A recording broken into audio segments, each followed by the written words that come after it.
반갑습니다. 잘 지내셨습니까? 네. 근데 이상하게 굉장히 오랜만에 뵙는 기분인데? 네. 왜 그렇지? 명증? 아닌데?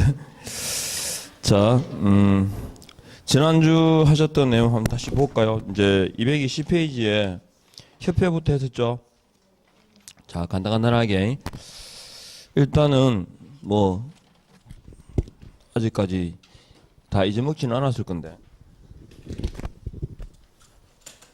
자, 일단 공인중개사 그 협회 보시면 220페이지부터 한번 훑어갈게요. 그 협회 설립 목적 보면 개업 공인중개사가 나오고 이제 공인중개사가 나오잖아요. 협회를 설립하는 주체가 누구다? 개공입니다. 그래서 이 공인중개사는 협회 회원이 될 수 있다 없다? 없다는 기억하셔야 되고, 그러니까 개공이라고 할 때도 공인중개사인 개공, 그러니까 자연인이죠. 그래서 부칙상의 개공도 포함될 거고, 다만 그 국토부 유권 해석에 의하면 그 법인의 대표도 해당된다라고 해석은 하고 있습니다. 어쨌든 공인중개사인 개공이 그죠? 대상입니다. 그 다음에 일단 기업 공인중개사라는 거 정리해 보면, 그 다음에 협회의 성격 나오죠. 뭐 뻔한 것 같지만 그래도 자주 나와요. 영리, 비영리, 비영리고 사단법인이다, 재단법인이다. 사단법인이라는 거. 그러니까 공인중개사법에 이제 규정이 없잖아요. 공인중개사법에 규정이 없으면 어디에 규정을 적용한다? 민법상에 사단법인에 관한 규정을 준용한다라고 돼 있고, 그 다음에 협회를 설립해야 된다, 설립할 수 있다. 설립할 수 있죠. 그리고 복수 설립이 가능합니다. 현재 협회가 2개가 있습니다. 그 다음에 가입해야 된다, 가입할 수 있다.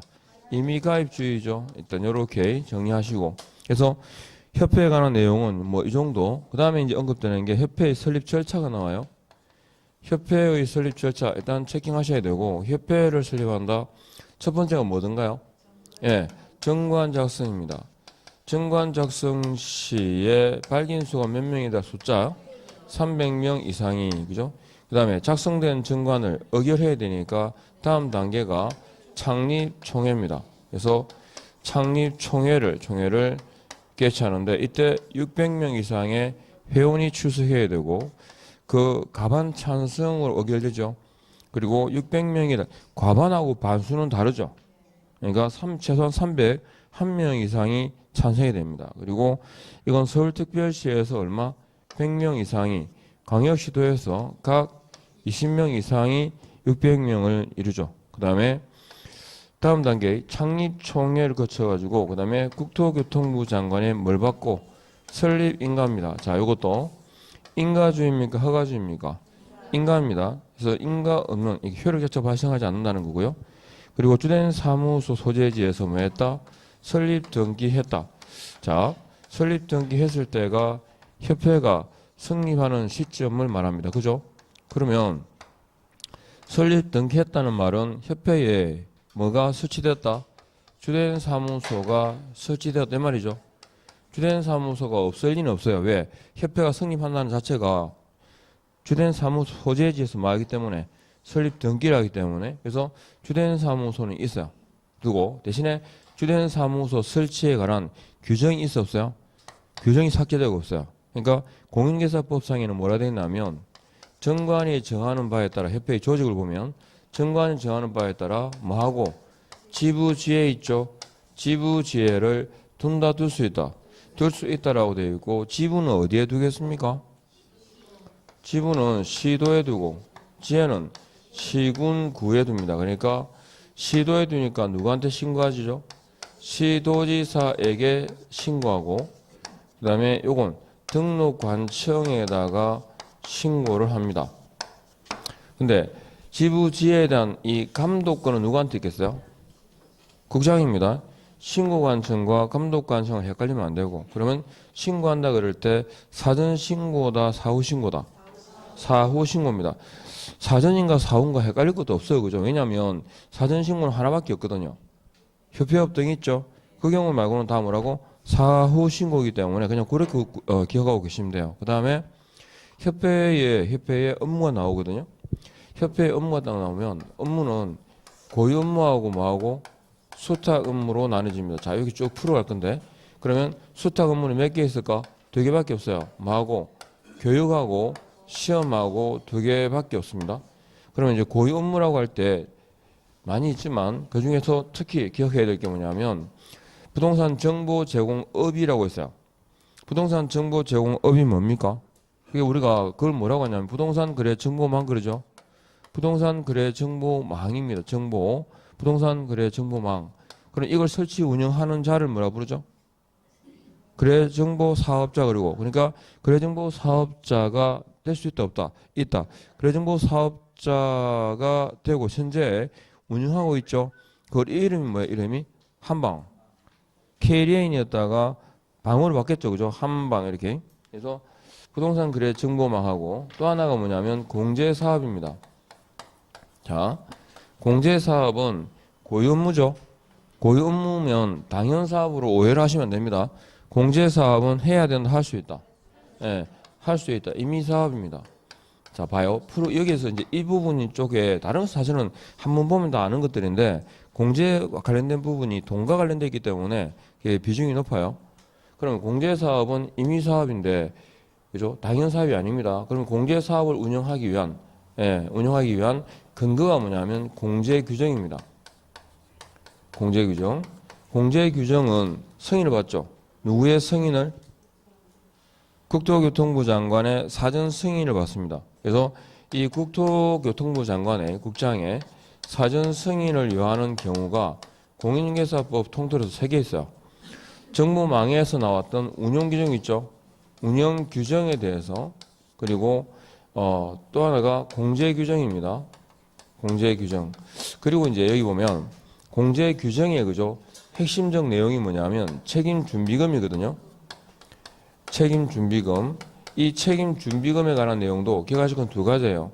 책임 준비금의 적립 비율이 나오고 책임 준비금을 다른 용도로 사용하고자 하는 경우 이렇게 2가지가 나오는데 책임 준비금의 적립 비율은 뭐의 10%? 총 수입액, 공제료 수입액. 그죠? 공제료 수입액입니다. 총 수입액이 아니고 협회의 총 수입액이 아니고 공제료 수입액의 몇 퍼센트? 10%. 그리고 책임 준비금의 전용 있죠? 이거 책임 준비금의 전용이 요거 국토교통부 장관의 뭐다? 사전 승인을 요하는 3가지입니다. 됐죠? 책임 준비금 전용까지. 그러면 이제 공제사업 운영하잖아. 그죠? 나오는 게 뭐냐? 운용실적입니다. 공제사업의 운영실적 공시가 딱 나오면 여러분은 머릿속에서 3개가 기억나야 돼요. 누구에게? 공제계약자에게 언제? 매 회견도 종료 후 3월 이내에 어떻게 한다고? 공시하고 게시해야 된다. 하셨죠? 딱 3가지 운영실적 공시. 그리고 운자를 동그라미 딱 하니까 생각나는 거 없어요? 운명이죠. 베토벤 교향곡 5번이 뭐죠? 운명이죠.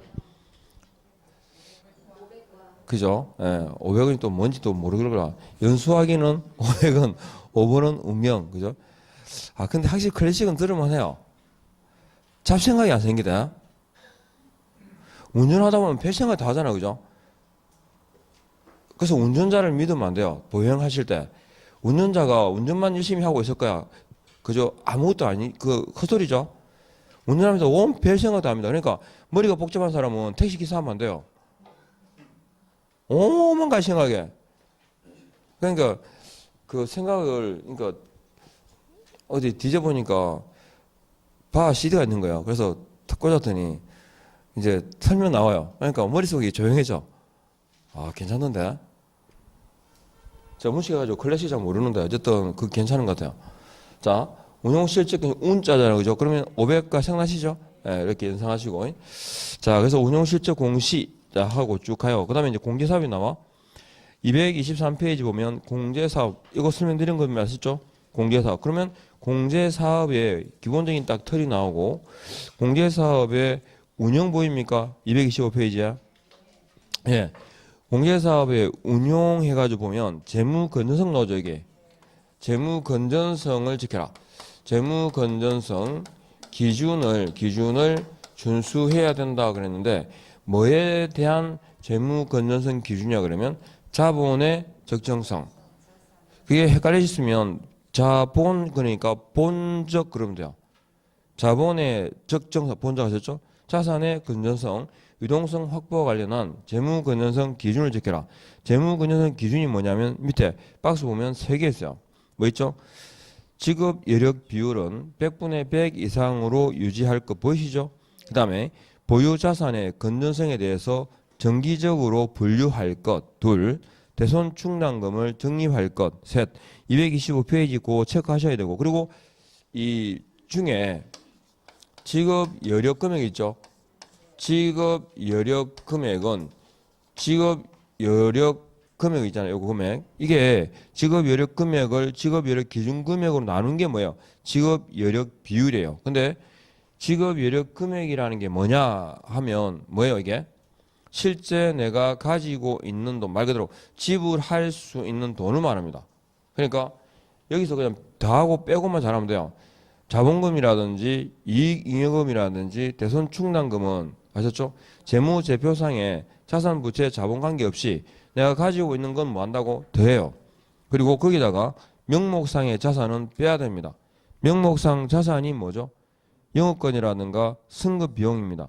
그러니까 오늘 지금 2월달인데 3월달에 비용을 미리 지불했잖아요. 돈은 나갔지만 뭐라고? 아직 내가 가지고 있는 것처럼 처리하죠. 그게 뭐다?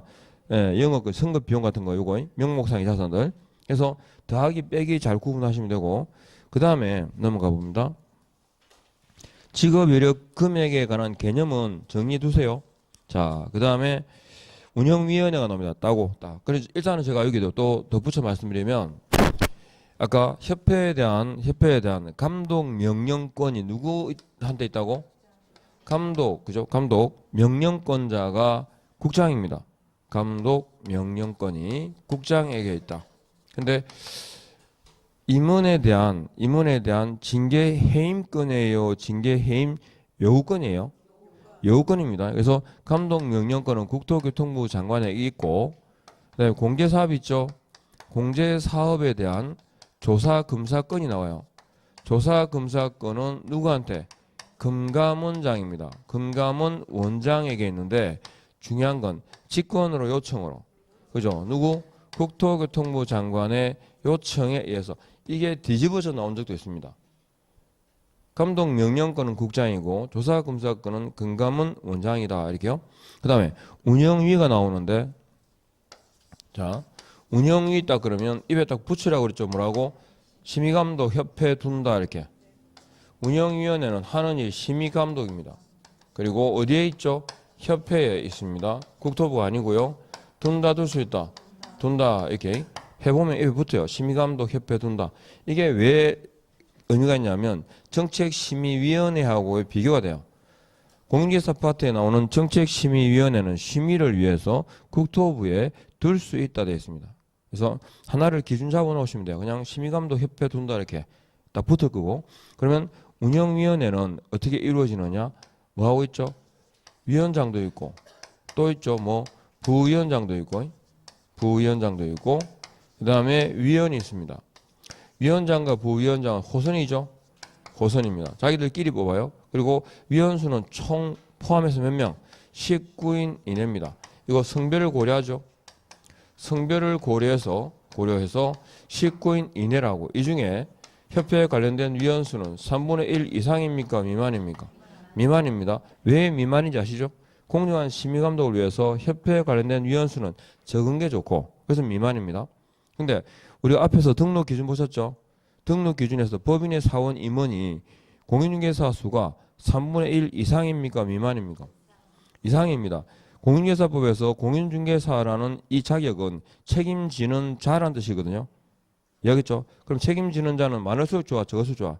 많을수록. 이거는 공정한 심의를 위해서는 협회에 관련된 위원수가 적어야 되니까 미만이고. 이해하겠죠?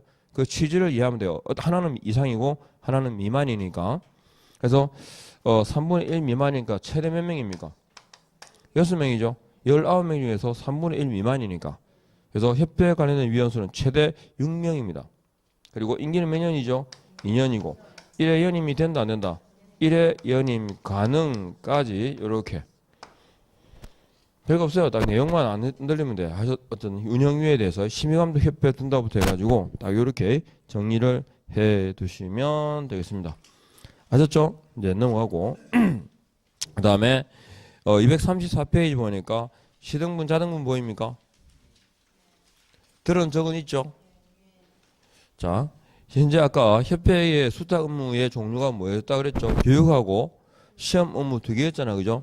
예, 그리고 그 업무를 위탁하더라도 전부를 위탁하지는 않아요. 일부를 위탁할 수 있다 되어 있고 업무 위탁은 항상 뭐가 따라오느냐?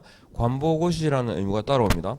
그러면 시등분 자등분이 이거 기억하셔야 돼요. 일단은 종류가 별건 아니지. 사실 지나가듯이 봐도 돼요. 시등분 자등분 해가지고 이렇게 딱 잘라보면 이게 다 오른쪽이 뭐죠? 재교부입니다. 재교부의 짝은 교부가 맞죠 원래? 근데 중요한 건 행정수수료 납부 사유가 아닌 것은 그럴 때 요겁니다. 교부는 없죠.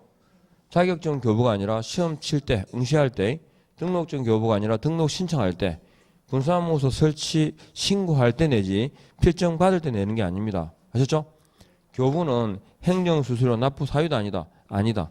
그리고 이렇게 잘라보시면 행정수수료 납부의 근거가 조례거든요. 시험과 자격은 시도조례, 등록과 분사무소는 시, 군, 구 조례. 아셨죠? 이렇게 합니까? 따라오면 됩니다. 그 다음에 포상금이 나오는데 포상금도 확 줄여버리면 딱 기억해야 될 건 이겁니다. 일단은 자 대답해 보세요. 포상금 신고 고발은 누구한테 하죠? 등록관청하고 누구? 수사 그죠? 수사기관이 합니다. 그러면 포상금은 누가 줍니까?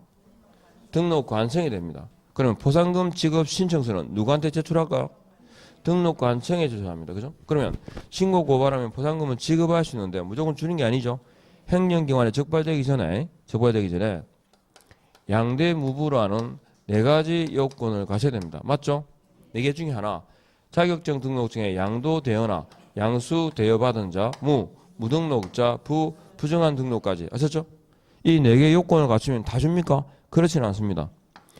검사, 즉 수사기관이 공소 제기를 했거나, 즉 기소했거나, 기소했거나, 그 다음에 능력 등에 문제가 있어가지고 기소를 안 했다.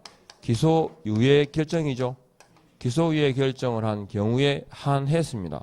그러니까 이건 유죄 판결입니까? 유죄 혐의입니까? 그죠?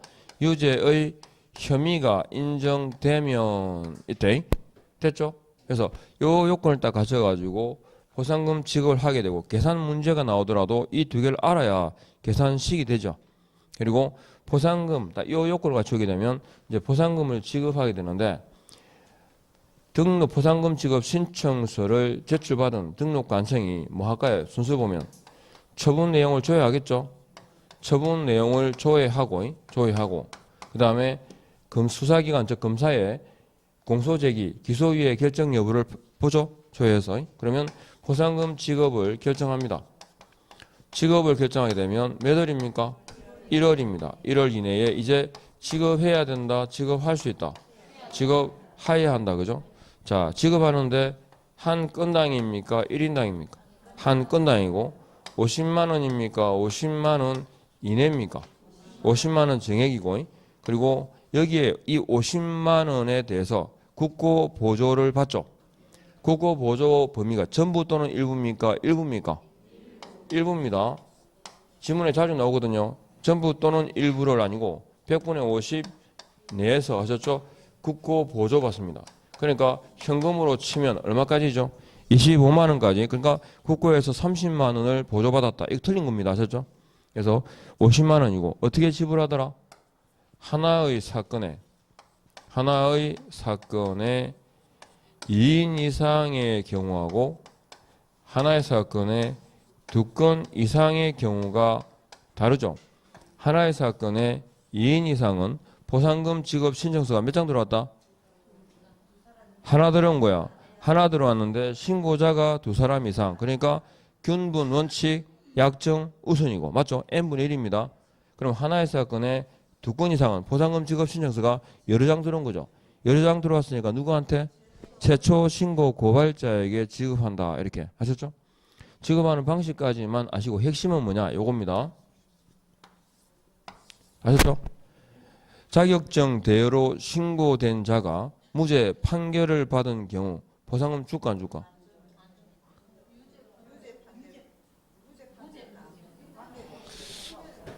금방 얘기를 금방 설명을 들었는데 자격증 대여로 신고된 자가 무죄 판결을 받은 경우에요. 보상금 줘야 안 줘요? 줘야지. 무죄 판결을 받았단 말은 재판 갔다는 거죠. 재판을 가는 게 뭐야? 검사가 기소 안 하면 재판 가겠어요? 유죄 혐의라 그랬고 유무죄 판결과는 관계없다라고 얘기하는데 그죠? 그러니까 알아듣는 것처럼 보이는데 알아듣는 게 아니요. 혹여 늦게 오신 분은 걱정하실 필요가 없어요. 봤죠? 그러니까 핵심은 요겁니다. 요거만 확실하게 알고 계시면 돼요. 나중에 지금 작년에는 계산 문제가 안 나왔기 때문에 계산 문제 나오다가 작년에 이론 문제 나왔거든요. 그러니까 계산 문제가 다시 나오게 되면 요 두 개만 알면 그죠? 예, 할 수 있습니다. 이렇게 하시고 갑니다. 웃자는 얘기입니다. 설마 그죠? 공부를 안 한다고 생각하겠어요? 공부를 하고 계실 거야 열심히. 지도감독하고 행정처분 이거 봐야 되는데 딱 확실하게 기억해야 될 것만 보면 돼요. 지도감독 부분에서 주의하실 건 감독 관청이 뭡니까? 국토교통부 장관, 시도지사 등록 관청이잖아요. 그죠? 그런데 분사무소 관할 시장 군수 구청장도 뭐가 감독권이 있어요. 근데 중요한 건 분사무소 관할청에는 감독권은 있는데 이게 없다는 기억해야 돼요. 행정처분권이 없어요. 이해하겠죠?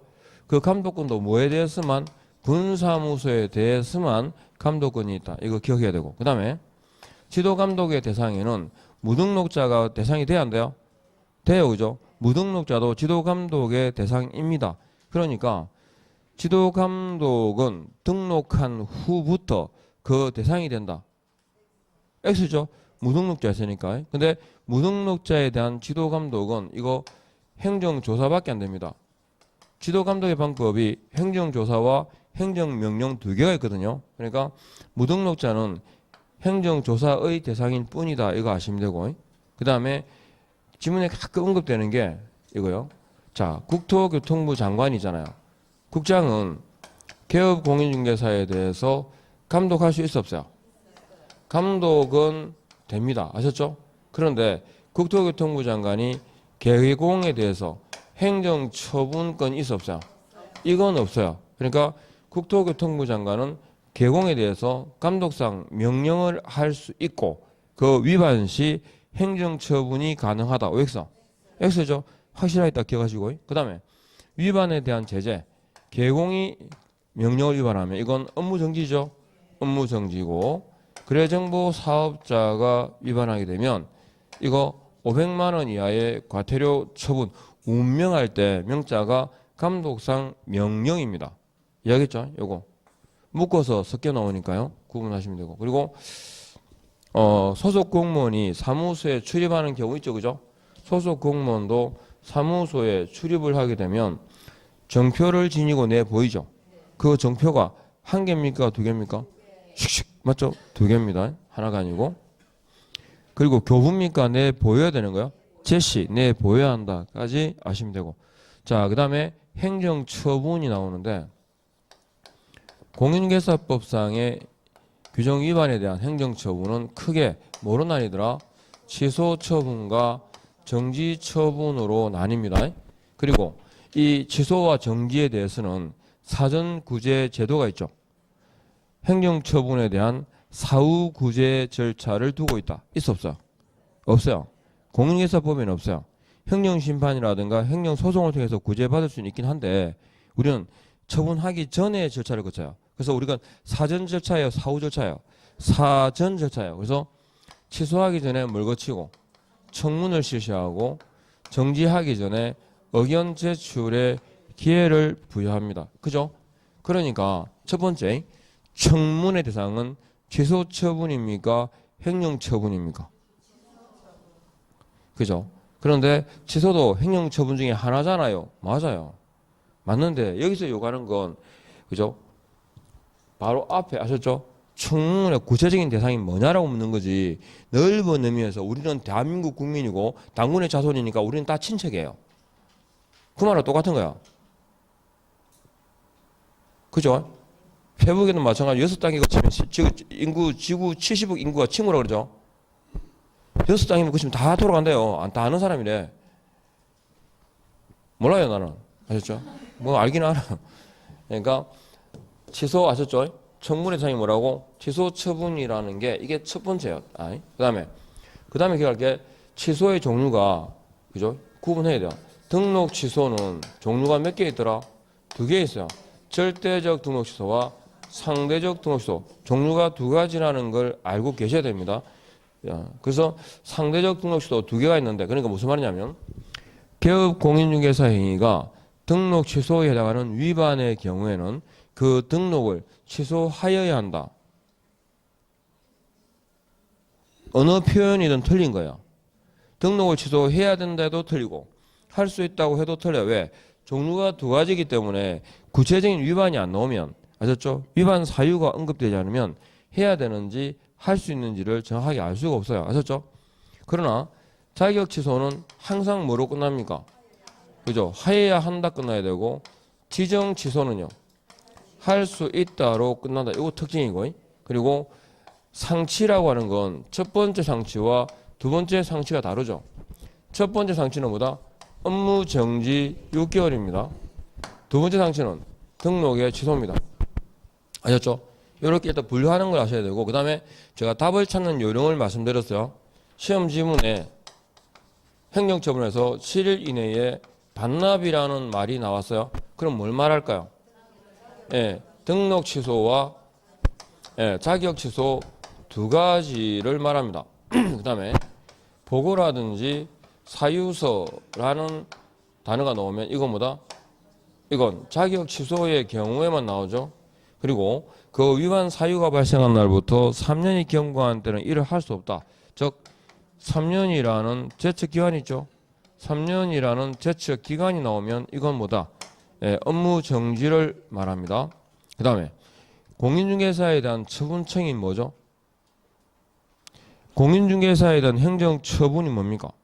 자격 취소입니다. 자격 취소권자 누구죠? 시도지사. 그런데 시도지사 중에 2개가 있죠. 자격증을 교부한 시도지사라고 특정해야 되는 경우가 4개 있습니다. 일단 자격 취소권자가 누구다?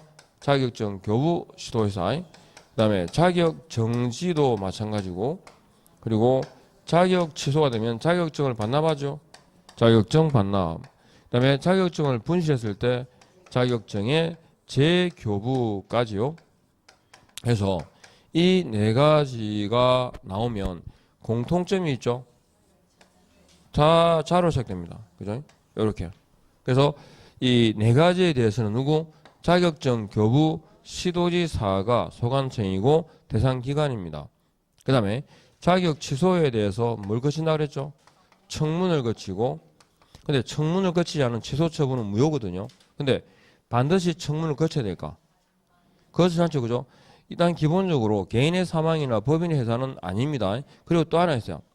객관적으로 증명이 가능할 때, 즉 자격 취소 등이 있잖아요. 취소 처분 등이 이루어진 사실이 객관적으로 재판과 같이 증명할 수 있을 때, 그러니까 공인중개사법에 위반해서 징역형을 선고받게 되면 자격을 취소해야 되죠. 자격 취소 사유 중에 하나잖아. 그죠? 근데 이 경우에는 재판을 거쳐서 안 거쳐서 거쳤기 때문에 그때는 청문을 거치지 아니할 수 있습니다. 사망에서는 청문을 거치지 않는다. 실시하지 않는다고요. 징역형의 선고의 경우에는 청문을 실시해도 되지만 중복해서 굳이 할 필요는 없다는 뜻입니다. 청문. 그리고 자격 정지에 대해서는 의견 제출의 기회를 부여하죠. 이 둘을 묶어서 뭐라 그래? 사전 절차 그럽니다. 그러면 사전 절차의 경우에는 누가 이행하고 그죠? 처분을 위해 필요한 절차를 모두 이행하고 그랬죠? 누가? 사무소 관할 시도지사가 합니다. 그리고 그 결과를 이렇게 통보해 주잖아요. 통보받으면 자격 취소, 자격 정지라는 처분이 이루어지는 거죠. 이해됩니까? 그래서 시도지사 두 개 분류해서 그래서 행정처분 딱 이러면 기본적인 이제 이론에 관한 내용이고 그다음에 종류를 기억해야 되면 딱 세 가지입니다. 해볼까요? 자, 절대적 등록 취소는 기억하셔야 되죠. 절취 뭡니까? 해결사 양정이 부대 그랬어요. 대결 직업이 해결사고 양정이 부대 그랬어요. 해보면 자 해가 뭐죠? 해산. 법인의 해산은 개인의 사망과 같습니다. 법인의 해산은 등록증 반납해야 되죠. 등록 취소의 경우에는 등록증을 반납하는데 법인 해산은 누가 반납하죠? 대표자였던 자가. 그런데 개인의 사망은 반납의 규정이 있어 없어요? 없어요. 그리고 결격 사유까지입니다. 그 다음에 공인중개사법에서 무조건 금지하고 있는 게 4개 있었죠. 뭐 이중 등록 있습니다. 그죠? 이중 등록 또 이중 소속 그리고 양도 대여까지 그죠? 이렇게 이 3개는 4개는 몇 대 몇이죠? 1대 1입니다. 절취호 몇 대 몇? 1대 1입니다. 그 다음에 부정한 등록은 몇 대 몇? 3대 3입니다. 공인중개사법을 통틀어서 정지기간 중에라고 나오면 무조건 날아갑니다. 그죠? 업무 정지기간 중에 그러면 등록 취소, 자격 정지기간 중에 그러면 자격 취소입니다. 바로 그죠? 기억하셔야 되고 그 다음에 상치 걸을 때는 우리가 2개를 딱 기억해야 되는데 상대적 그죠? 상대적 등록 취소를 할 때 최근 1년 내 3회 이상 이렇게 나오죠? 최근 1년 이내에 3회 이상 그러면 뭐라 생각하시라? 상치다. 그죠? 그리고 독점법 위반했습니다. 독점법 위반으로 그러면 일단 제재는요. 업무 정지인데 2년 내 2회 이상이라고 나오면 그때는 뭐다? 상치다. 이렇게 하셨죠? 그리고 최근 1년 이내에 3회 이상이라고 하는 건 여기 2라는 말은 최근 1년 이내에 2회 이상이 있죠. 이걸 즉 절치인 경우를 빼고 3회를 말합니다. 그리고 업무정지도 업무정지 다 묶어서 설명드릴게요. 업무정지 6개월짜리가 있는데 업무정지는 2분의 1 범위 안에서 가중하더라도 6월을 초과할 수 없어요. 6월을 초과할 수 없습니다. 6월을 초과할 수 없고 그 6개월짜리가 뭐냐면 정상이 독감으로 결석했다 그랬죠. 정상이 독감으로 결석했다 할 때 자 기업 공인중개사는 부동산 거래 정보망 등에 거짓된 정보를 공개하면 안 되죠. 그 다음에 상은 상치 이내는 업무정지 6개월이다. 최근 1년 이내에 2회 이상입니다. 최근 1년 이내에 2회 이상, 3회 이상 이 2개 딱 기억해야 되는데 그 다음에 독점법 위반은 원래가 뭐라고요? 업무정지다. 그러나 상치도 있죠. 2년 내 2회 이상 하는 거. 그 다음에 결격 사유자를 고용했을 때까지 자 여기까지 했으니까 3회하고 2회하고 자 구분하십시오. 최근에 업무정지 처분 2회 과태료 처분 1회 받은 자가 만일에 봐봐요. 최근에 1년 이내에 업무정지 2회 과태료 처분 1회 받은 경우라고 나왔어. 뭐예요? 아무것도 아니지. 그냥 업무정지 2번 과태료 처분 1회 받은 자 이래 돼. 그건 아무것도 아니죠. 그냥 끝이지. 맞죠? 그냥 뒤에 뭐가 와야지. 이거는 처분 받은 사실입니다. 다시죠. 다시. 그럼 일단 이렇게 3번 넣으면 뭐라 생각해야 되죠? 아 상치구나. 그죠? 해서 가가 왔어요. 그럼 뭐야? 그대로 상치입니다. 근데 업이 오면요. 그죠? 이거 절치입니다. 이해하죠 지금? 자, 그 다음에 최근 1년 이내 업무정지 1번 과태료 처분 이해받은 자가 그랬어요? 그러면 일단 뭐라 생각해야 돼? 상치 3번이니까. 그러면 뒤에 가가 왔어요. 그러면 그러니까 요거는 위반한 거죠. 실제 받는 제재는요. 요겁니다. 그 다음에 업무정지 과태료 2번에다가 업이 왔어요. 그러면 그대로 그죠? 상치입니다. 이건 실제로 받은 처분이고 이건 위반한 거고 실제로 그죠? 그 다음에 결국 이루어지는 처분 아셨죠?까지.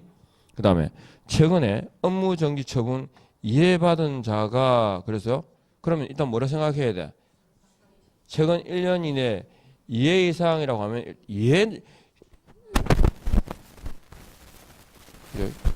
상치 되게 좋은데 해보면 상치 먹고 싶어요? 어? 아무도 아니 누구마다 하는 거지 끝이지.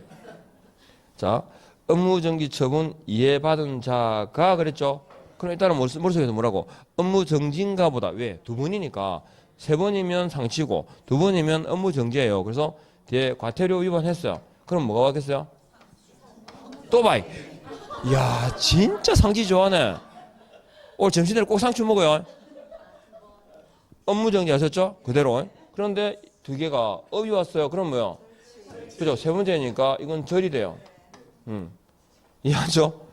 그 다음에 최근에 업무정지 처분 1회, 과태료 처분 1회 받은 경우 그랬어요. 그럼 뭐요? 아무것도 아니에요. 그런데 다시 그랬어요. 그럼 이제 뭐라 해야 돼? 아, 업무정지겠구나 생각해야죠. 왜? 두 분이니까. 그러니까 과가 오면 그대로 그죠? 업무정지예요. 그럼 업이 오면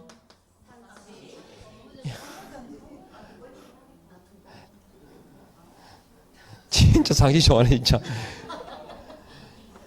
그러면 그대로 그죠? 그대로 업무정지. 그러니까 실제 받은 처분 이거고 요거는 위반한 거고 이제 그 다음에 그죠? 최종적으로 이루어지는 처분의 대상이 이렇게 되는 거예요. 아셨죠? 야 상치 좋아해. 이거 이해하시겠습니까? 예. 그래서 실제 시험에 이거 나온잖아요. 이거 업무정지 처분 1회, 과태료 처분 1회 받은 경우 그냥 끝났어요. 그럼 뭐야? 아무것도 아니지. 근데 막 생각하는 거야. 이게 업무정지인가? 여기까지 하셨죠? 업무정지. 이해하실 거고. 그 다음에 이제 자격정지 6개월짜리 정도만 하시면 돼요. 자격정지 6월은 크게 이중 뭐라고? 금지다. 그죠? 금지인데 이중금지입니다. 그러면 이중이라는 거하고 금지인데 이중이 두 개가 있죠. 이중 소속, 이중 계약서 이렇게요. 이중 계약서까지. 요건 자격 정지 6개월. 그러니까 행정 처분의 종류를 딱 기억하면 절치 사실 요 세 개거든요. 근데 요 두 개 최근 1년 이내 3회 이상하고 요 독점법 관련 위반하고 해서 지문이 이제 섞여 나오니까 그러니까 요것도 말로 풀어 나오거든요. 최근 1년 이내에 뭐 업무정지 2번, 과태료 처분 1회 받은 자가 어떤 위반을 했다 이렇게 가지고 그 제재가 맞는지 절치의 경우를 찾는 경우들도 나옵니다. 이렇게 하시고 갑니다. 그 다음에 쭉 가서 이제 우리 뒤에 보시면 벌칙이 나오거든요. 벌칙도 기억할 것만 하면 돼요. 일단은 분류는 알아야 되니까. 자, 일단 우리가 벌 그러면 크게 보면요. 행정형벌이 있고 그 성격상 행정질서벌 이렇게 나눠져요. 이제 행정질서벌 그리고 행정형벌이라 할 때 이게 48조에 있는 3대3 그다음에 49조에 있는 1대1 그죠? 요 두 가지 행정질서벌은 이건 뭐야? 과태료 처분이죠. 과태료 처분을 말하는데 이제 그 성격이 뭐 징계, 집행, 질서벌 그럴 때 공인중개사법상의 과태료는 질서벌의 성격입니다. 그리고 여기 과태료는 500만 원 이하의 과태료와 100만 원 이하의 과태료 종류가 두 개 있더라. 그래서 하나씩 딱 꼽아보면 요 1대1 있죠. 그 다음에 100만 원 이하 과태료 이게 핵심이에요. 종류를 기억하는 건 뭐 그죠? 자, 그래서 요 내용을 딱 가지고 보면 일단 뭐야? 3대3도 해당되는 데다가 동그라미 하실 수 있으면 돼요. 일단은 절치와 3대3, 상치와 3대3, 형벌만 3대3 이렇게 있죠. 자, 부정한 등록이 있어요. 아까 부정한 등록은 절치와 몇 대면 3대3입니다. 해결사 양정이 부대 있죠. 바로 옆에 있잖아요. 요거. 그 다음에 상치다 그럴 때는 뭡니까? 금지행위 있죠. 금지행위에 관직상투 기억합니까? 예, 관직상투 해가지고 예, 이거 상치와 3대3이에요. 그 다음에 무등록자는 무조건 3대3이죠. 무등록자는 무조건 3대3입니다. 그리고 제가 항상 기억하면 무등록자는 세 가지를 동시에 기억해야 돼요. 3대3이고 그 다음에 무등록자의 중개 행위에 대한 보수는 인정한다 안 한다? 안 한다. 무등록자의 중개로 체결된 거래 계약의 효력은 유효다 무효다? 유효다. 그죠? 등록은 효력 요건입니까? 적법 요건입니까? 등록은 효력 요건입니까? 적법 요건입니까? 적법 요건이죠. 그래서 유무효를 갖추지 않습니다. 사법상의 계약의 효력은 인정한다. 이렇게요. 그 다음에 1대1 가는데 1대1도 그죠? 절치와 1대1, 그 다음에 상치와 1대1, 그리고 형벌 사유로만 규정된 것까지 세 가지가 있는데 절치는 조고 있습니다. 공인중개사법에서 무조건 금지하는 게 4개 있죠. 뭐 이중등록, 이중소속, 양도되어 해가지고 이항이라고 기억하시라겠고, 이항이면 이렇게 이왕이면 이중등록, 이중소속, 양도되어 절치와 1대1입니다. 그 다음에 상치와 1대1 그러니까 정임금이 그랬죠. 자, 사무소는 절대 금지다, 상대적 금지다. 상대적 금지니까 이중사무소 임시중개시설물은 상치와 1대1입니다. 그 다음에 금지 있었죠. 관직상 투의 짝 있잖아요. 그죠? 뭐 매무복거 하는 거예요. 요거. 그래서 상치와 1대1입니다. 그리고 거래정보사업자는 개공으로부터 의뢰받은 정보 외에 다르게 차별 공개하게 되면 그 지정을 취소하고 할 수 있고 몇 대 몇 1대1입니다. 그 다음에 자 유비표 있죠. 유비표 그래가지고 유사명칭이죠. 공인중개사 개공 아닌 자가 사무소 명칭을 사용했을 때 표시광고 규정을 위반했을 때 비밀 누설했을 때 여기까지. 그래서 일단 종류별로 첫 번째 줄 근데 이항이 하는 거 계속 우리가 해왔어요. 공인중개사법에서 무조건 금지하는 게 4개 있다 해가지고 계속 했었어요. 그래서 유비표도 해보면 딱 입에 붙어요. 유사명칭, 비밀준수, 표시광고, 유비표. 제비표만 있는 건 아니지. 예, 유비표. 그래서 첫 번째 줄, 두 번째 줄, 세 번째 줄 이렇게 딱 보시면 돼요. 그래서 그 중에 뭘 기억해야 된다고? 특히 1대1은 꼭 기억하셔야 됩니다. 그 다음에 행정질서벌 과태료 처분 딱 그러면 뭘 기억해야 되느냐? 과태료의 요거 종류라든지 그 다음에 대상 있죠. 이건 어디 있어요? 이게 몇 조입니까? 51조죠. 그래서 법률에 있습니다. 그리고 과태료의 부과 기준, 과태료 부과 기준이 어디 있어요? 기준은 대통령령에 있어요. 네. 그리고 과태료 부과 징수 절차요. 과태료 부과 징수 절차는 질서 위반 행위 규제법, 규제법에 있습니다. 이렇게. 일단 근거의 또 기억을 해두시고, 그러니까 공인중개사법에 근거하지 않는 게 몇 개 있거든요. 사전 절차 있잖아, 아까 그죠? 청문이라든가 의견 제출의 기회를 부여한다. 저거 어디서? 행정절차법상 규정된 절차를 따릅니다. 행정절차법. 이거는요, 질서 위반 행위 규제법이고, 우리가 간판 철거하죠. 간판 철거할 때는 행정대집행법, 공인중개사법에 근거를 두지 않는 거 아셨죠? 이 3개 기억하시고, 그 다음에 종류를 기억해야 되는데, 종류가 연수교육을 있잖아요. 연수교육을 받았는지 확인은 얼마다? 500원입니다. 500원. 그죠? 그 다음에 대통령 기한고 5번 있었죠? 5번이 뭐라고? 운명이다 해가지고 딱 이렇게 기억하면 돼요. 연수교육을 받지 않았을 때 2년마다 시행되는 맞죠? 2년마다 2월 전에 통지하는 이 연수교육을 받지 않았다. 연수교육은 누가 받죠? 중개 업무를 수행하는 자, 개공 소공인 받습니다. 확인 설명하지 않았을 때, 그 다음에 운영 규정, 운용 실적, 명령 위반 해가지고 딱 기억하시고, 그 다음에 100만 원 이하의 과태료 처분은 어떻게 얘기한다? 100만 원 이하의 과태료 처분은 산에 갔다 오면 되죠. 표문산에 뭐 할 때, 등반할 때 해가지고, 등반할 때, 그 다음에 개 이 손을 잡아요 그랬고, 그 다음에 휴까지, 그죠? 이렇게. 왜 석줄로 나눈 이유가 있었죠?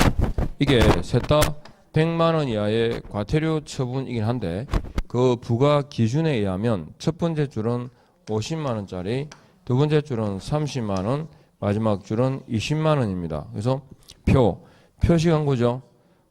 문자 관련 위반인데 여기 종류가 3개입니다. 뭐 문자를 할 때는 사무소 명칭 있죠. 사무소 명칭 규정을 위반했을 때, 그 다음에 5개 광고물에는 성명을 표기해야 되죠. 그리고 부칙상의 개공이 공인중개사란 명칭을 사용했을 때 3개입니다. 문자, 등반, 등록증을 반납하지 않았을 때, 게시 의무를 위반했을 때, 등록증, 자격증, 보정서, 보수표 걸죠. 그 다음에 이전, 사무소 이전 신고를 하지 않았을 때, 중개가 완성되었을 때 손해배상 책임에 대한 설명을 하지 않았거나 관계정서, 사본 등의 교부를 하지 않았을 때, 자격소 처분을 받고 며칠, 7일 이내에 자격증을 반납하지 않았을 때, 휴폐업 등의 신고를 하지 않았을 때, 첫 번째 줄, 두 번째 줄, 세 번째 줄 아셨죠? 기억해야 됩니다. 요렇게. 그래서 벌칙까지 요렇게 종류 1대1하고 100만 원 이하 과태료 처분 꼭 좀 정리를 하시고, 자, 그 다음에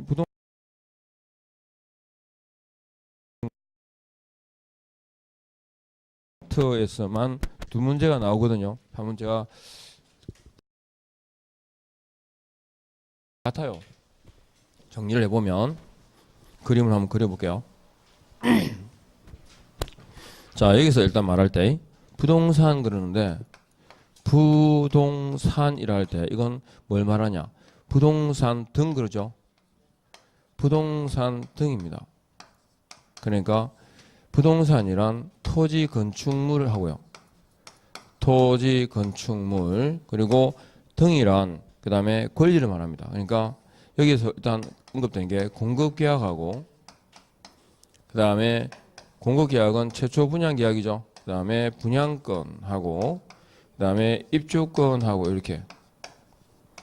자, 토지 건축물, 그리고 토지 건축물이라 할 때 지분에 대한 계약도 포함됩니다. 그리고 공급계약 분양권이라 할 때 여기 대상 그 법이 있거든요. 그러니까 기억하실 게 도시, 공공, 자, 이거 붙여요. 빈주택, 도시, 공공, 빈주택, 건축, 산업이다 해가지고 총 8개 법에 근거한 뭐다? 공급계약과 분양권을 말합니다. 도시 및 주거환경정비법, 도시개발법, 공공주택특별법, 빈집 소규모주택 정비특례법, 주택법, 택지개발촉진법, 건축물 분양에 관한 법률, 산업입지개발에 관한 법률. 그러니까 요거 2개, 공공, 빈주택, 그다음에 건축물, 그다음에 산업입지개발까지 기억하실 건 건축법상의 공급계약 등은 해당 사항이 없다. 그죠? 요거. 이 법에 의한 뭐다? 분양자로 선정된 지위. 아셨죠? 입주권은 도정법, 그 다음에 빈집 소규모주택 정비특례법에 의해 입주자로 선정된 지위. 아셨죠? 그래서 공급계약 분양권 입주권 가지고, 그리고 부동산 거래라고 할 때 이 거래는 오로지 뭘 말한다? 매매만을 말한다. 여기요. 그리고 한 가지 확실하게 아실 건 어떤 경우든 부동산 거래 신고를 어제한다, 면제한다라고 놓으면 무조건 X입니다. 부동산 거래 신고를 하지 않는 경우가 없다고요. 생략되는 경우가 없다고 하셨죠? 예, 어떤 법에 의하든 간에 기억 꼭 하셔야 되고. 자, 그러면 제가 위치를 설명드릴게요. 봐봐요. 그림을. 자, 일단은 그 내용의 부동산 거래 신고에서 이제 주가 되는 건 신고 의무자의 문제인데, 자, 신고 의무자가 있습니다. 그 다음에 신고 관청이 나옵니다. 신고 관청이 있고, 그 다음에 신고 관청 위에 뭐가 있을게? 시도지사도 있겠죠. 그리고 시도지사 위에는요, 예, 국토교통부 장관이 나와요. 그리고 신고 관청 옆에 세무서장이 있어요. 세무서장이 있고, 신고 관청 왼쪽 옆에 등록관청이 있어요. 그리고 신고 의무자 밑에 매수인이 있습니다. 자, 일단은 신고 의무자 위치 딱 보면, 자, 신고 이 대상 계약, 즉 매매 계약에 대해서 신고 의무자가 신고 관청에게 위치해 되겠죠. 자, 그럼 이제 가요. 신고 의무자가 하는 내용부터. 신고 의무자란 2가지로 나눠집니다. 뭐 직거래의 경우와 그리고 중개의 경우로 나뉘는데, 직거래의 경우에는 누가 신고하죠? 거래 당사자가 같이 눈으로 따라와요. 다 그려놓고 놓으면 다 그려놓고 보면 굉장히 복잡해 보이는데 하나씩 적어가면 다 따라갈 수 있어요. 거래 당사자가 어떻게 한다? 공동으로 그죠? 신고합니다. 여기서 공동신고란 공동으로 뭐 한다? 서명 및 날인입니까? 또는입니까? 서명 또는 날인하는 경우를 뭐라 그래요? 공동신고 그래요. 그러니까 공동신고의 의미도 물어요. 근데 공동으로 서명 또는 날인하지만 그 신고서는 누가 제출할까요? 당사자 일방이 그죠? 일방이 제출해야 한다라고 신고 서식에 규정되어 있습니다. 그 다음에 공동으로 신고하는데 그 상대방이 거부할 수 있죠. 일방이. 그때는 단독으로도 신고할 수 있을까 없을까? 단독으로 신고할 수도 있어요. 그러면 단독으로 신고하는 이유가 있겠죠. 단독으로 신고하는 사유서가 있을 거고 거기다가 그 다 상대방의 인적사항 알아야 되니까 계약서에 사본을 첨부합니다. 그러면 원래 직거래 중개 본인에 의한 신고의 경우에는 신고 방식이 방문해서 하거나 또는 전자신고가 가능하거든요. 그런데 여기 단독 신고할 수 있다라고 되어 있는데 사유서하고 계약서 사본을 첨부해야 되니까 가야 돼 안 가야 돼? 가야 됩니다. 그래서 이 단독 신고는 방문 신고만 된다. 전자 신고의 경우를 포함한다, 제외한다. 그러면서 거래 당사자가 국가 등의 경우 있죠. 국가 등의 경우에는 국가 등이 단독으로 신고해야 된다. 그러니까 그 거래의 상대방은 신고 의무가 있을까 없을까? 없어요. 국가 등 단독 신고 의무입니다. 그래서 거래 당사자에 관한 경우에서 언급할 세 가지요. 그러면 중개의 경우에는 누가 신고할까요? 개업 공인중개사입니다. 그러니까 개업 공인중개사가 거래계약서를 작성 교부하는 경우에는 개업 공인중개사가 신고할 수 있다 라고 나오거든요. 그래서 개공에게 신고 의무가 주어지고 그 거래 당사자에게는 신고 의무가 있다 없다? 없다라는 말입니다. 그러면 이 본인에 의해서 즉 거래 당사자나 개공에 의해서만 이루어진 게 아니라 신고서 제출이 있죠. 신고서 제출을 뭐 할 수 있다? 대행할 수도 있습니다. 자, 여기서 대행에다가 딱 체킹하시고 대행이란 말은 본인이다 아니다? 아닌 거죠. 그러니까 이건 전자신고 불가합니다. 뭐밖에 안 돼? 방문신고만 된다. 이해하십니까? 네. 전자신고라는 건 공인인증서에 의한 아시죠? 본인 확인입니다. 근데 다른 사람이 본인이라고 동일시 될 수 없잖아요. 그래서 전자신고가 될 수 없고 대행할 수 있다. 방문신고만 된다. 그러면 대행이라 할 때 자 당사자를 대리하는 경우는 누가 할까요? 대리인이 하겠죠. 대리인이 할 거고 대리인이. 그다음 개공의 경우에는 누가 대행할까요? 소공. 이거 중요합니다. 고용인이냐 소공이냐? 고용인이 아니고 소공이죠. 저 소공 또는 중개보조원이 이렇게 나오기도 하고. 그러면 대리인의 경우에는 내가 대리인이다라는 걸 증명해야 되겠죠. 그래서 뭐다? 신분증명서를 내보입니다. 신분증명서를 내보이고 거기다가 두 개가 추가됩니다. 그 자필 서명 있죠. 자필 서명 있는 서명 위임장 하고요. 그 다음에 신분증명서 사본입니다. 근데 여기서 신분증명서 사본과 자필 서명이 있는 위임장은 누구 거겠어요? 거래 당사자죠, 그죠? 거래 당사자 겁니다.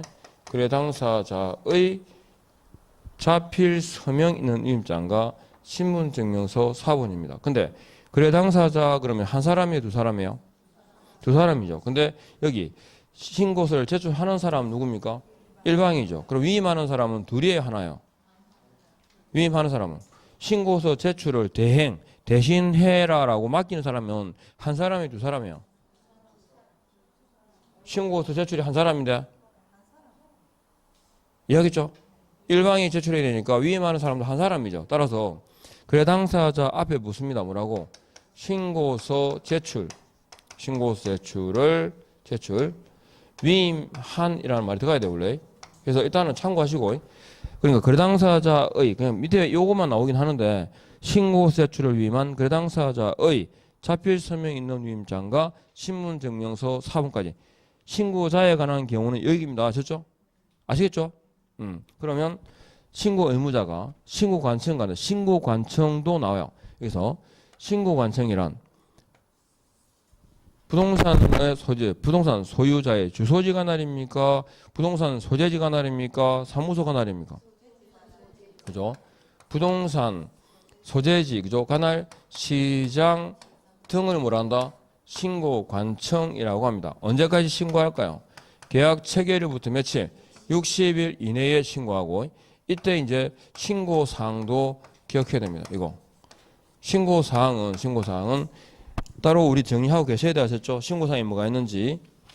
그래서 신고사항이 뭐냐 해가지고 페이지 285페이지 있어요. 이건 알아야 돼요. 285페이지 보니까 신고사항 보입니까? 거래당사자 인적사항, 계약 체결일, 중도금 지급일, 잔금 지급일, 그 다음에 제가 종류와 표시라고 말씀드렸는데 혹시 기억하십니까? 4번은 종류고 3번에 소재, 지번, 지목, 면적 있죠. 이걸 줄이면 표시 그래요. 공인중개사법상 표시사항 그러면 소재, 지번, 지목, 면적을 말합니다. 쓰죠? 소재, 지번, 지목, 면적을 말하고 주의하실 건 뭐냐면 5번에 실제 거래가 있죠. 거기 보니까 자금조달계획 입주계획서라고 있습니까? 자금조달 입주사항인데 자금조달과 입주사항은 요건이 있습니다. 기억할게. 신고사항 가운데 자금조달 입주사항은 투기과열지구 내 맞죠? 투기과열지구 내 소재하는 실제 거래가가 얼마 이상인 3억 이상인 뭐요? 주택 그죠? 상가 아니고 주택. 투기과열지구 내 소재하는 실제 거래가 3억 이상의 주택. 아셨죠? 이 세 개의 요건이 딱 갖춰지면 자금조달계획과 입주사항을 입주계획 등 그죠? 입주 여부, 입주사항도 신고사항에 들어간다. 됐죠? 그 다음에 조건이나 기한, 그 다음에 개공의 신고자일 경우에는 인적사항과 등록사항이 신고사항에 들어간다. 기억하세요 이거? 짚어야 됩니다. 자 그러면 신고했잖아요. 그죠? 신고하게 되면 원칙상 신고관청은 신고사항을 확인하고 난 다음에 지체 없이 뭐합니까? 지체 없이 신고 필정을 교부하거든요. 주의하실 건, 자 요것도 부동산 거래 신고에서 언제까지냐 그래 뭐라고? 지체 없이입니다. 지체 없이. 그리고 적시라는 말은 나와요 안 나와요? 안 나와요. 무조건 틀린 거예요. 지체 없이입니다. 그리고 필정 교부를 받으면 매수인은 뭐 받은 것으로? 검인 받은 것으로 본다 이렇게요. 그리고 여기 계약 체결일부터 60일 이내에 부동산 거래 신고하는데 원래는 당사자가 직거래의 경우에는 보통 매수인 쪽이 합니다. 매수인이 하면 이 매수인은 아까 투기과열지구 내 3억 이상이잖아. 그죠? 실가 3억 이상의 주택인 경우에는 매수인이 뭘 제공하게 돼 있죠? 매수인이 같이 신고서와 함께 자금조달 입주계획서를 제출하게 돼 있죠. 자금조달 입주계획서는 원래 함께 제출하는데 별도 제출도 할 수 있습니다. 그리고 매수인 아닌 자가 즉 개공이죠. 개공이 신고자인 경우에는 매수인이 언제? 계약 체결일부터 며칠? 50일 그죠? 50일 이내에 자금조달 입주계획서를 만다 제공해야 됩니다. 며칠? 50일 내에. 이거 60일 내고 아셨죠? 이렇게. 그러면 신고관청은 신고를 받았잖아요. 그럼 뭐 할까요? 첫 번째 신고가의 적정성입니다. 신고가의 적정성을 말한다. 검증해야 되는 의무가 있죠. 됐습니까? 적정성 검증 의무인데 적정성 검증 의무입니다. 그러면 이 신고가의 적정성은 뭘 활용할까요? 국토교통부 장관은 검증체계 있죠. 검증체계를 구축해서 운영해야 될 의무가 있죠. 그리고 검증체계 구축 운영을 위해서 필요한 경우에 국토교통부 장관은 신고관청에 대해서 뭐 한다? 자료를 요구할 수도 있습니다. 보죠? 그러면 신고관청은 신고가의 적정성을 딱 검증했는데 누락이 있거나, 그죠? 그 다음에 정확하지 않다고 판단될 때, 부정확한 경우에는 어떤 조치를 취하느냐? 그러면 잘 보고 있습니까? 자꾸 이제 갈수록 그림 글자 들어가니까 복잡해 보이거든요. 그러니까 계속 안 놓치고 따라와야. 그래서 누락이 되었거나 부정확한 경우에는 신고인에게 보완을 하게 하거나, 아셨죠? 그리고 신고자에게 만다 자료 제출을 요구할 수 있습니다. 자료 제출을 요구할 수 있는데 이 자료는 구두로 합니까? 서면으로 합니까? 서면으로 해야 되고 그 서면 안에 네 가지가 명시돼야 돼요. 뭐 사범, 아죠? 사유, 그다음에 범위, 내용, 기한 해가지고 이 네 가지가 명시되어 있는 서면으로 자료 제출을 요구할 수 있다. 아셨죠? 이렇게. 사범 내역이 있죠? 그러면 이제 신고한청은 세무서장에게 뭐 하느냐? 검정 결과입니다. 검정 결과를 뭐 한다? 통보해 줄 의무가 있고, 그러면 세무서장은 과세 자료 등으로 활용하겠죠. 그리고 신고한청은 이 자료 제출 요구 등을 통해서 이게 뭐냐? 자료 제출 요구가 누락이나 부정확할 때는 신고 내역을 조사할 수 있다는 뜻이에요. 알겠죠? 듣고 있습니까? 신고 내역을 조사할 수 있고 신고관청은 조사 결과를 뭐 하느냐? 뭐 합니까? 보고합니다. 조사 결과를 보고해야 한다. 누구한테? 시도지사에게. 그러면 시도지사는 여러 신고관청, 시장 등으로부터 조사 결과를 보고받았겠죠? 보고받아서 그걸 취합합니다. 취합해서 매월 1회 누구한테? 국토교통부 장관에게 조사 결과를 뭐 한다? 보고하여야 한다. 아셨죠?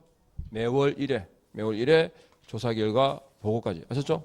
자, 보고하는 사항은 조사 결과입니까? 검증 결과입니까? 조사 결과고, 세무서장에게 통보하는 건 검증 결과입니까? 조사 결과입니까? 검증 결과입니다. 아셨죠? 이렇게요.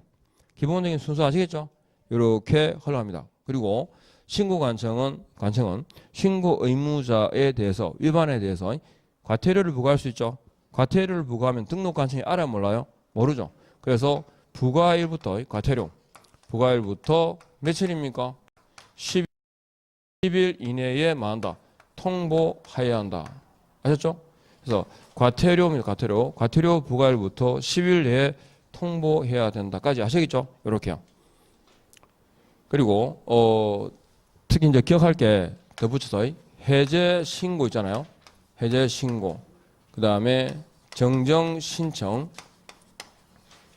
그다음에 변경 신고가 나오는데 세 가지 핵심은 의무다 아니다. 알죠? 물론 이건 개정 예지가 있으니까 이건 지금 뭐 그런 안이 나왔으니까 이제 뭐 통과되면 다시 바뀔 건데 어쨌든 해제 신고할 수 있다고. 그리고 여기에 대해서 확인서는 언제 발급한다? 적시입니다. 하셨죠? 요거. 그리고 특히 정정 신청할 수 있다 그럴 때 요거. 정정 불가 있죠? 정정할 수 없는 사유가 5개 있습니다. 보시면 일단은 인적사항이죠. 인적사항. 그 다음에 부동산 소재지, 그리고 토지 종류, 그 다음에 계약일이라 계약일, 그리고 실제 거래 금액. 지금 이 내용은 정정할 수 있다 없다? 없습니다. 정정 불가 사유 이것도. 자, 그리고 부동산 거래 신고와 관련해서 위반에 대한 제재가 나오잖아요. 딱 간단합니다. 부동산 거래 신고를 위반했다. 기본적으로 500만 원 이하의 과태료 처분입니다. 그리고 두 가지가 예외거든요. 뭐냐면 신고를 하긴 했어. 근데 자, 거래대금 지급 증명 있죠. 거래대금 지급 증명 등의 미제출은 3천만 원 이하의 과태료 처분이고, 신고를 하긴 했는데 거짓으로 신고를 하게 되면 이건 취득가액의 얼마? 100분의 5 이하의 과태료 처분입니다. 됐죠? 딱 정리하면 부동산 거래 신고 최소한 기본 틀이 이래요. 기본 틀이. 아셨죠? 예. 지난주에 했던 게 요걸 막 설명해서 그림으로 말씀드린 겁니다. 아셨죠? 여기까지. 그러면 조금 쉬었다가 다시 외국인이죠. 우리가 해볼게. 외국인부터 해가지고 다시 이어서 가겠습니다.